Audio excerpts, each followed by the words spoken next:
الحمدللہ رب العالمین الصلاة والسلام علی سید الانبیاء والمرسلین۔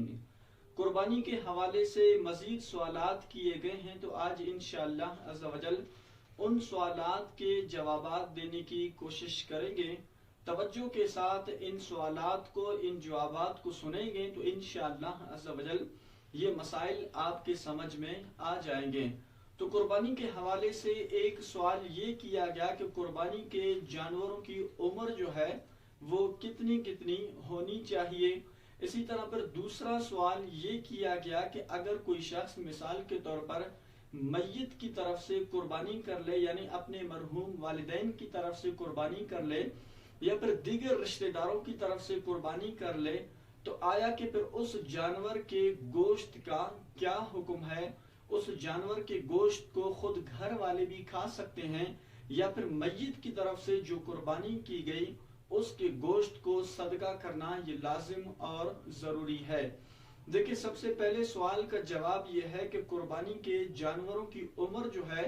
اگر قربانی کا جانور جو ہے وہ بکرا یا بکری ہے تو اس صورت میں پھر ان کی عمر جو ہے وہ 1 سال کا ہونا یہ لازم اور ضروری ہے۔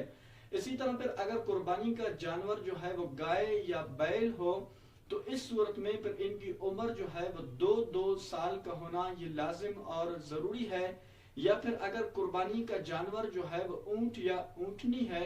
تو اس صورت میں ان کی عمر جو ہے وہ 5 سال ہو۔ تو یہاں پر بعض لوگ پھر دانتوں کے حوالے سے پریشان ہوتے ہیں کہ قربانی کے جانور کے دانت نکل آئے یا نہیں نکل آئے۔ دیکھیں، دانت کا ہونا یہ کوئی شرط نہیں ہے بلکہ عمر کا ہونا یہ شرط ہے۔ تو جس جانور کی جتنی عمر جو ہے وہ شریعت مطہرہ کی طرف سے مقرر کی گئی ہے، اگر اس کی مکمل جو ہے عمر اور مدت پوری ہو چکی ہے تو اب یہاں پر دانتوں کا ہونا یہ کوئی لازم اور ضروری نہیں ہے۔ مثال کے طور پر اگر گھر کے اندر گھر کا کوئی پلا ہوا بکرا ہو تو اب اس صورت میں اگر 1 سال جو ہے اس بکرے کی مکمل ہو چکی ہے تو اب یہاں پر دانتوں کا ہونا کوئی شرط نہیں ہے بلکہ عمر کا ہونا یہ لازم اور ضروری ہے۔ تو اب چونکہ یہ بکرا جو ہے وہ گھر کا پلا ہوا ہے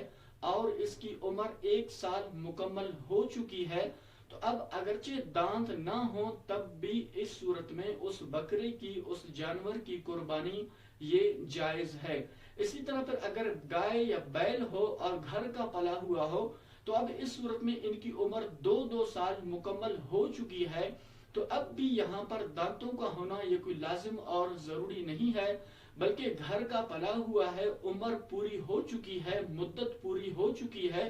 تو اب اس گائے یا بیل کی قربانی یہ بالکل جائز ہے، اس میں کوئی حرج نہیں ہے۔ میں نے پہلے بھی کہا تھا کہ دانتوں کا اندازہ جو ہے یہ منڈی میں عام طور پر لوگ کرتے ہیں کہ اس لیے کہ منڈی میں ہر کوئی شخص جو ہے وہ اپنے جانور کو بیچنے کی کوشش کرتا ہے اور معاذ اللہ پھر جھوٹ کے سہارے میں جو ہے ہر کوئی شخص اپنے جانور کو بیچنے کی کوشش کرتا ہے اور پھر وہاں پر جو ہے وہ اندازہ ہوتا ہے کہ دانتوں کے ذریعے لوگ اندازہ کرتے ہیں کہ اس جانور کی عمر پوری ہو چکی ہے یا نہیں ہو چکی۔ تو وہاں منڈی میں چونکہ اکثر لوگ جھوٹ بولتے ہیں، جھوٹ بول کر اپنے جانور کو بیچ دیتے ہیں، تو اس لیے وہاں پر چونکہ ان کی باتوں پر اعتبار نہیں کیا جاتا، وہاں پھر دانتوں کے ذریعے اندازہ کرتے ہیں کہ اس جانور کی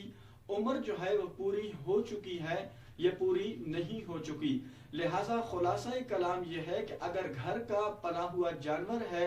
اور اس کی عمر پوری ہو چکی ہے تو اب اگرچہ 2 دانت نہ ہوں تب بھی اس صورت میں اس جانور کی قربانی یہ بالکل جائز ہے۔ اسی طرح پر دوسرا سوال یہ کیا گیا کہ اگر میت کی طرف سے قربانی کر لے تو آیا کہ اس صورت میں بھی اس جانور کے گوشت کا خود گھر والے کھا سکتے ہیں یا نہیں کھا سکتے؟ دیکھیں، جس طرح آپ اپنی طرف سے قربانی کرتے ہیں تو اس کے جانور کے گوشت کا بھی 3 حصہ کریں گے، یعنی 1 حصہ غریبوں کے لیے، 1 حصہ اپنے دوست احباب رشتہ داروں کے لیے، اسی طرح پھر تیسرا حصہ جو ہے وہ آپ اپنے گھر والوں کے لیے رکھ دیتے ہیں۔ تو یہی حکم میت کی طرف سے قربانی کی گئی اس کے گوشت کا بھی وہی حکم ہے۔ اگر آپ اپنے مرحوم والدین کی طرف سے یا پھر دیگر جو رشتہ دار ہیں مرحوم ان کی طرف سے آپ قربانی کرنا چاہیں تو پھر اس کے گوشت کا بھی وہی حکم ہے. اس کے گوشت کو بھی آپ 3 حصے کریں گے. ایک حصہ غربا کے لیے، غریبوں کے لیے، مسکینوں کے لیے، اور پھر ایک حصہ جو ہے دوست احباب رشتہ داروں کے لیے. اسی طرح پھر ایک حصہ جو ہے وہ آپ اپنے گھر والوں کے لیے رکھ دیں. تو ایسا بالکل بھی نہیں ہے کہ بعض لوگ کہتے ہیں کہ اگر میت کی طرف سے قربانی کی گئی تو پھر اس کے گوشت کو خود نہیں کھا سکتے. یہ بالکل غلط ہے. لیکن بہتر اور افضل یہ ہے کہ جب بھی آپ اپنے مرحوم والدین کی طرف سے قربانی کرنا چاہیں یا دیگر رشتہ داروں کی طرف سے قربانی کرنا چاہیں تو پھر اس کے سارے کا سارا گوشت اگر آپ صدقہ کر دیں، غریبوں میں تقسیم کر دیں، تاکہ اس سے زیادہ میت کو اپنے آپ کے جو مرحوم والدین ہیں، ماں باپ ہیں، ان کو زیادہ سے زیادہ ثواب پہنچائے، تو یہ بالکل جائز اور افضل ہے، بہتر ہے. لیکن جو ہے اس کے گوشت کو آپ خود بھی کھا سکتے ہیں. اللہ کریم جل جلالہ ہم سب کو عمل کی توفیق عطا فرمائے. وآخر دعوانا ان الحمد للہ رب العالمین.